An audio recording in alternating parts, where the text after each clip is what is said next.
Hello, my friends. How are you? My name is Natasha. I am the creator and the founder of the Glow Up Method, and I'm so excited to be here with you today. I'm super exhausted. I'm really tired. I don't know what is going on with me. I don't know how long, it takes to, fully be back after being gone for 2 weeks. Does it take 2 weeks then? I don't know. I don't know what is going on, but I feel tired. I've also, like I said, I've stopped taking my multivitamins and things like that. And so perhaps there's something my legs are just sore, and it's been a couple weeks now. I should be adjusted to the things, but I'm just sore. And then I'm actually doing these recovery rooms and I'm still sore. So I'm am I sore because I'm doing the recovery? Am I sore because I'm not taking my vitamin? Am I sore because I'm working out hard? So there's all these kind of I have I don't know if it's something in my air, what's going on here. But so I'm tired. I don't necessarily feel super energized as I usually would. And then it's also shifting into my gear, and I'm helping my son. So it's you're playing manager role. I'm still playing carpool mommy and picking up my son and coordinating him getting to another thing and taking them to PT and scheduling appointments and, checking in with my other son, liking his post, hopping in when he's doing things. Talking with my daughter. She does her college applications.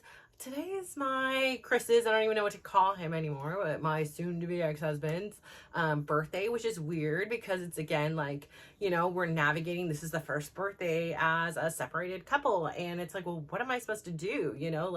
Am I supposed to, just pretend it's anything else, And so again, what is supposed to is what feels right for me, because I'm navigating my life. I'm defining, I'm, crafting and creating and designing a life that I'm proud of. So it's it takes thought, right? It's not doing what I'm supposed to do or what I should do or what my kids want me to or what he wants me to. It's really kind of listening to myself and my inner gut and say, what is it I feel comfortable doing?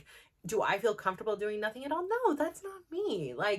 If there's a stranger and I know it's their birthday, I'm going to say happy birthday. I'm going to extend something. If it's a close friend, I'm going to give a card or a gift or something like that. So of course I'm going to be, I'm good. That's in par with who I am. Right. And so, I finally settled on what I felt comfortable with. I asked him what his plans were. And then I had to also be honest and be hey, just because I am hey, I don't know how comfortable you are with me being a part. If you just want to do something with your kids, no offense taken at all, So I think, again, the most important takeaway from me from that, where I have had this growth and I'm learning to glow through my grow, was to say, first, I needed to have the communication with myself, right? So I know I sound like I'm a cuckoo person, I'm having these conversations, but really, as somebody who never talked to, never listened to themselves, this is a new foreign concept to me, and I'm having to learn how to do this and not feel awkward about it or not feel embarrassed. I'm not hey, not, having these outside conversations, but it's really figuring out, almost like a negotiation, what feels comfortable for you. Doing nothing doesn't feel comfortable for you. That does not feel good.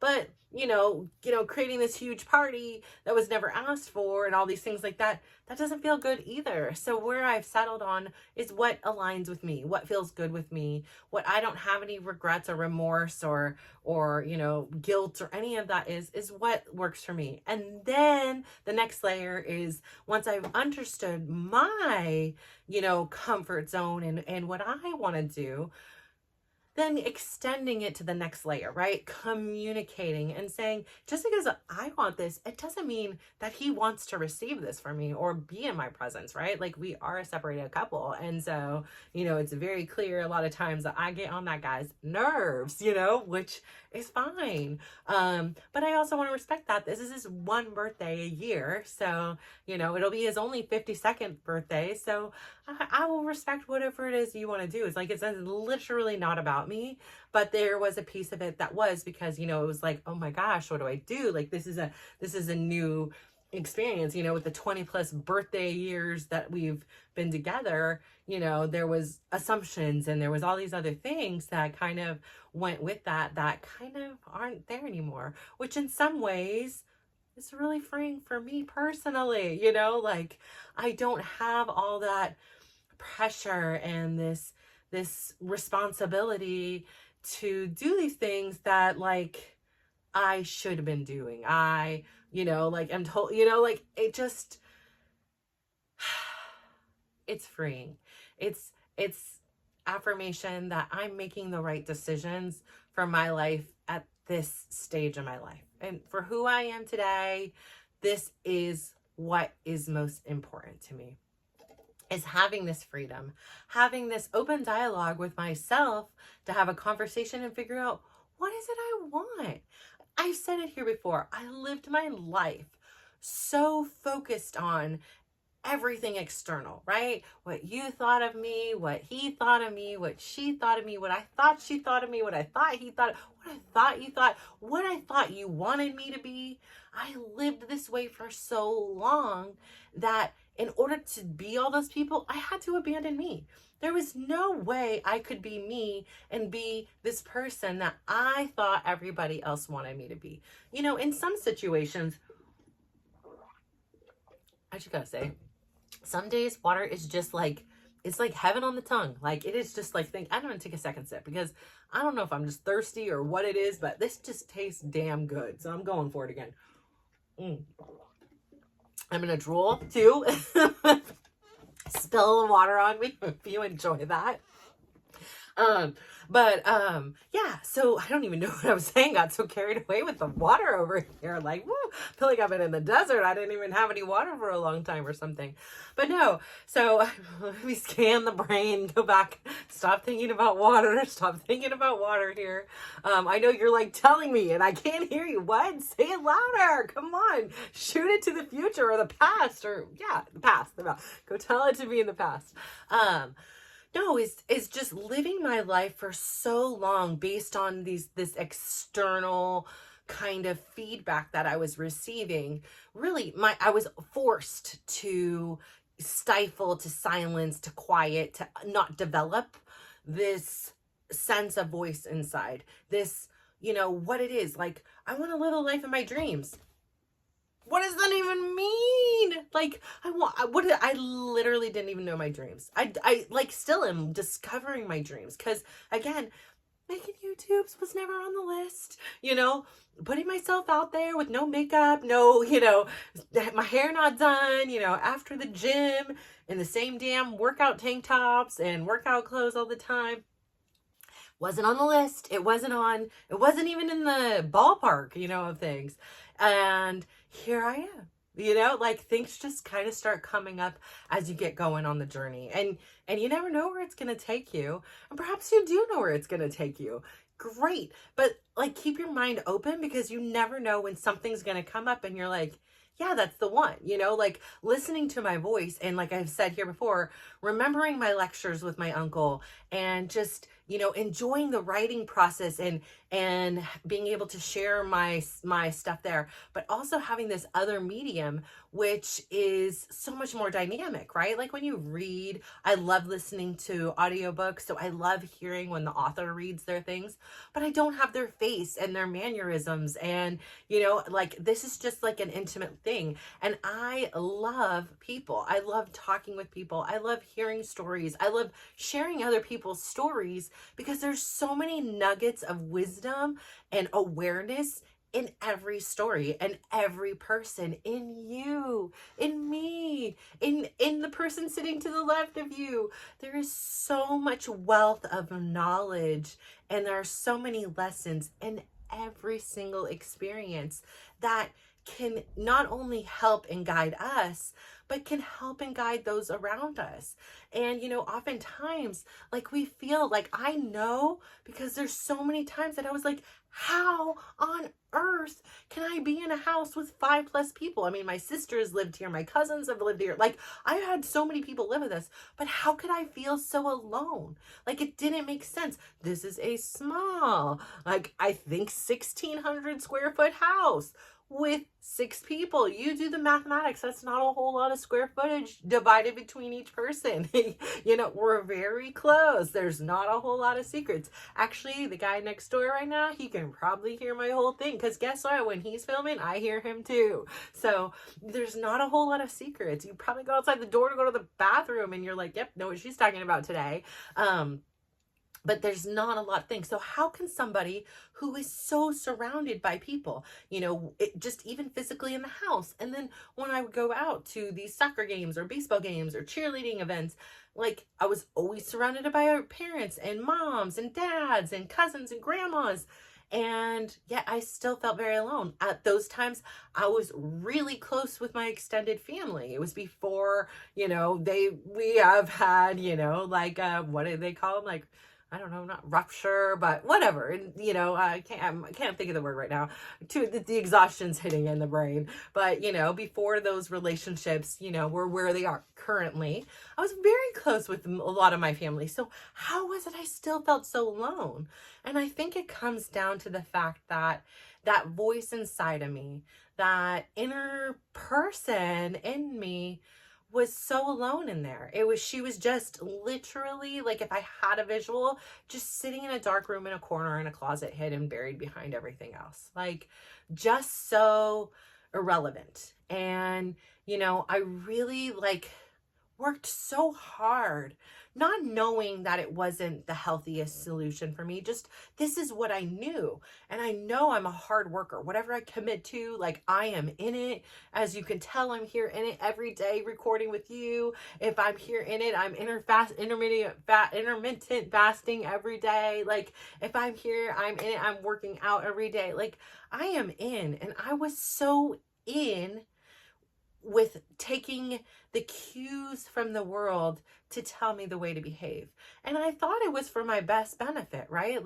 I looked up to a lot of these people. I admired a lot of these people, I adored a lot of these people. So there wasn't any harm necessarily in it, besides the fact that I abandoned me.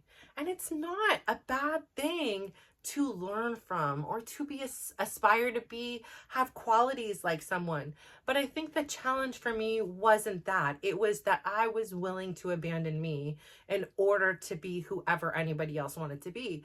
And the thing is not everybody wanted me to be the same person. So, I can be around my cousin and I would be the crazy girl and the fun one and laughing, and yet a very good, almost like therapist, and listen and give advice and validate. I could do all that. And then, I'm with this other person and I'd be whoever they wanted me to be.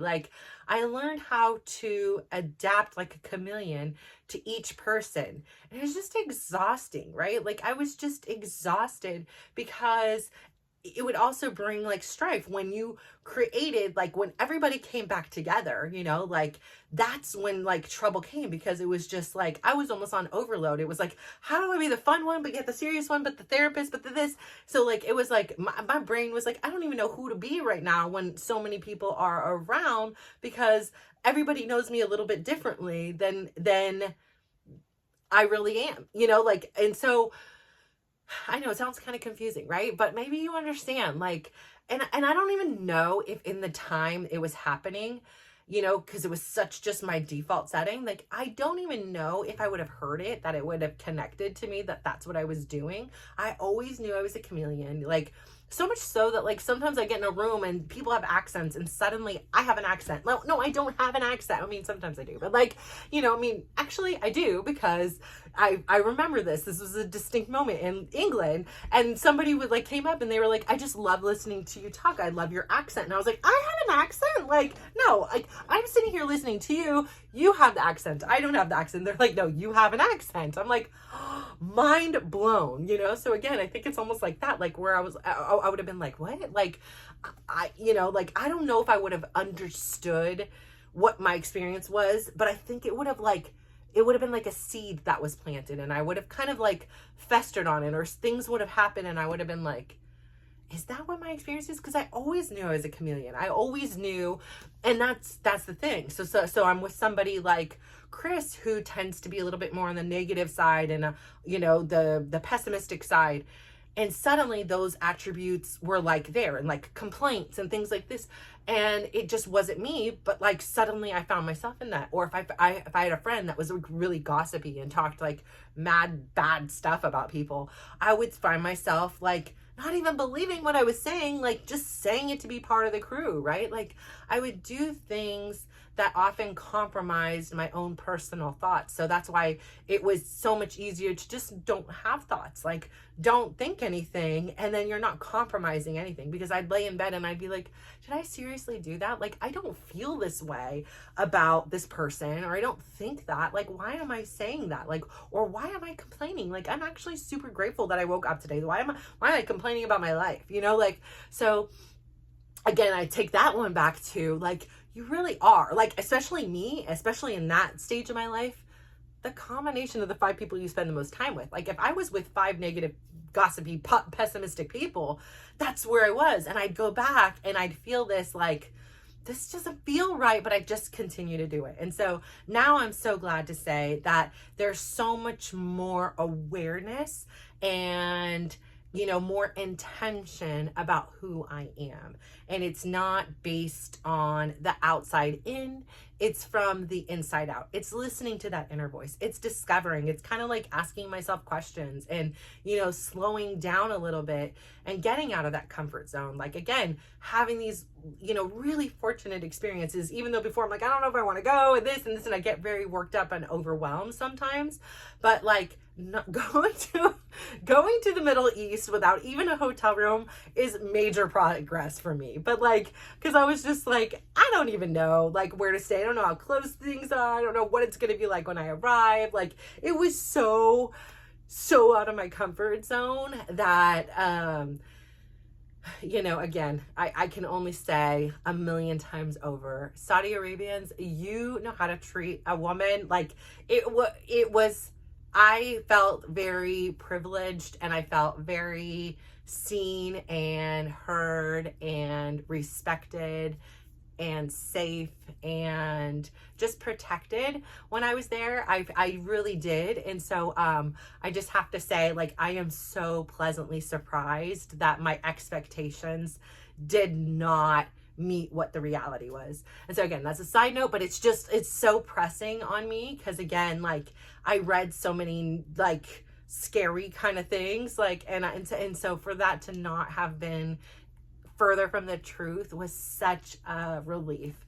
But I say all that to say, you know, I really, you know, had no idea, based on the way my default setting was, based on the way that I interacted with this world, waiting for the outside validation, waiting for, you know, the approval of others, and fearfully trying to keep everybody that I wanted in my life from abandoning me, you know, all those, you know, trauma wounds, whatever the things they are, you know, playing their way out so that I could best survive.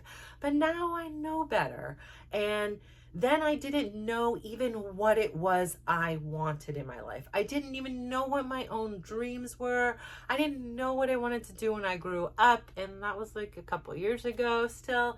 Like, so having this journey, it has been so beautiful to get reacquainted with that voice inside of me. And again, I connect it to the things such as the meditation. I connect it to the walks without any phone, music, any of that. I really connect it to the journaling and the writing time. Yes, for me, I was writing a book. I'm writing a book. And so, you know, it was this, you know, excuse to force myself to write every day or every other day or whatever it was that I was, you know, setting out as my goal. But it was also this opportunity to kind of express myself in a very safe way,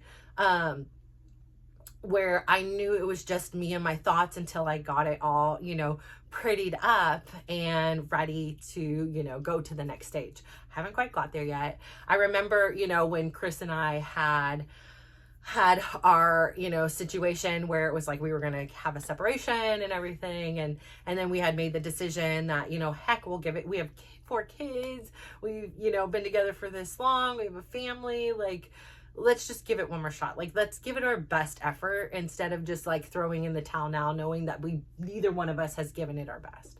And so, it was really challenging for me because now at this point I was feeling like seen, even if it was literally just somebody saying I deserve to have I deserve to be happy. Listen, this is nothing to get myself all worked up over, but I did, because I was in such a deprivation that it took the slightest of kindness and I was just sucking it up like it was this delicious water here.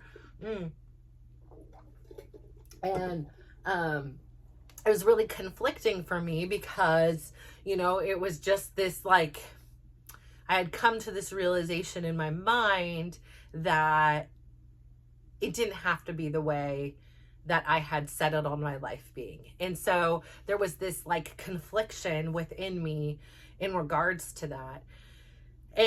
But yet I was still willing to try. I really was. I was really open, and I figured like with enough time and enough work, like I would get there, and it would be like one of those relationships that I had always dreamed about having, and then it would actually be about my husband. And so I was like really excited about that. And we were in therapy. We were now, going on dates. We were doing these things. I was being, for the first time, like honest and vulnerable, where I was like, hey, look, like I still want to be friends with my old friend. And obviously that caused him, strife and things like that. And he didn't want that. And totally understandable. But my point was, like, I was being honest. Like, I could lie and say I don't, but really did. And so for me, like, it was really crucial to have this foundation of honesty. And so I was being really honest and vulnerable, even when I knew it would cause harm to myself, to him, and to we as a couple. And unbeknownst to me at the time, he was not being honest with me. There was a lot of deceit. There was a lot of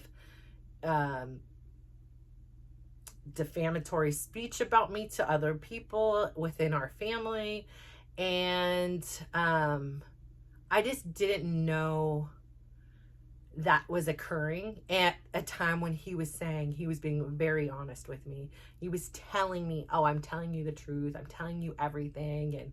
And, all these things. And I believed him. And so when months and months and months went by, and then he would, drop a bombshell of, here are 5 things I lied about, and I want you to know now. Or I'd find out from somebody else. Like, it was really heart-wrenching, because I was like, I had the courage, and we had the agreement we were going to be honest with each other, even when the other one may not like the honesty, but at least let that person have the respect of asking questions, doing with what, whatever they have to do. Like I was saying, if you can't be with someone who still feels, I get that. I just want you to be able to make the best decisions for you based on the truth, not on what I want you to believe is the truth. And so I would then heal from those, that deceit, and then some time would go by, and suddenly another bombshell would come off, and here are 10 more lies that I've been telling you. And it just was, that last time was just like, it was a heartbreak, because it was so hard for me to make that progress. And the reason why this comes up is, I had my writing in my iPad, and unbeknownst to me, I had this really good day. It was a self-care Sunday. I went out to the Ritz-Carlton in Half Moon Bay, as I've told you, is one of my favorite places to go, to write, to just be me and be free and walk and look at tide pools, sit by the fire, order some food or a drink. I've had like a $20+ cup of hot cocoa. Didn't know that was possible, but I think that might have been that night. I think it was.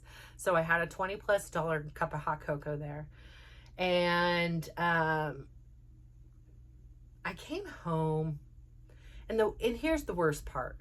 I remember writing in that particular day, I was saying, it's so great to me that suddenly, all those feelings that I had for a person that didn't even exist, like somebody that would just like, like when you're a kid and you're just like, oh, here's my Prince Charming. Like, here's this person that like I have always like envisioned in my mind was coming true in Chris. And many years later, but I was like, I'm just so excited that like, and even when I was struggling with, somebody just said, oh, I want you to be happy, like you deserve to be happy, and like suddenly I got feelings for this person. It was like all those thoughts of anybody else, it became about him. And at that same time that I'm writing all these very nice things to myself, right, like to my book, to my whatever, he goes in and reads stuff from like the beginning when I was like struggling and things like that, and then used my words against me, and then shared them with my children and all these things. And I just felt so violated. I felt so offended because he had created a story, and he was like, yes, and I know today were at the beach, and you were at the beach with him, and all these things, and it was so far from the truth. Like, here I was at the beach drinking a $20+ cup of hot cocoa. I didn't even know it was possible. But it did have really good shavings on the tops. I'm and these like little crunchy ball things that were pretty good.